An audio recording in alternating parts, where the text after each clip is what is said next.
What is the difference between discrete and continuous data? The easiest way, I think, to remember how to distinguish between the two is to ask yourself a simple question.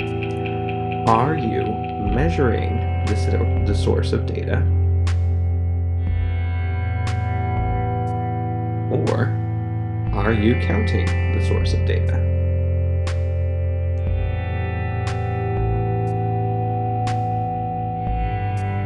Discrete data is always counted. That means that there are only certain values that the data can take. For example, think about counting the number of cars that cross a particular intersection. Or think about the number of people in a classroom. In both of those examples, you couldn't have, say, 45.5 cars or 4.87 people. You can only have whole numbers, like 9 cars, or like 5 people in the classroom. So the data in both examples is discrete. Continuous data is always measured. That means we don't know what value the data is going to take on until we actually measure it. Common examples here are things like weights, heights, and lengths.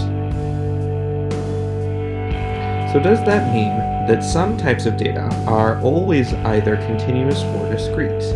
Not necessarily. So for example, suppose you wanted to gather data on people lifting weights in certain increments, say 5 pounds, 10 pounds, or 20 pounds. In those cases, you'd be dealing with weight, but your data would be discrete because you know that the data could only take on 3 values, either 10, 5, or 20 pounds. You can also usually tell whether data is continuous or discrete by seeing if the data is a decimal value. Usually, decimal value data is continuous, but sometimes it isn't. The big exception there is money. Money is nearly always discrete data because we count it even if the money in question isn't physical, and it can only take on known values in dollars and in cents.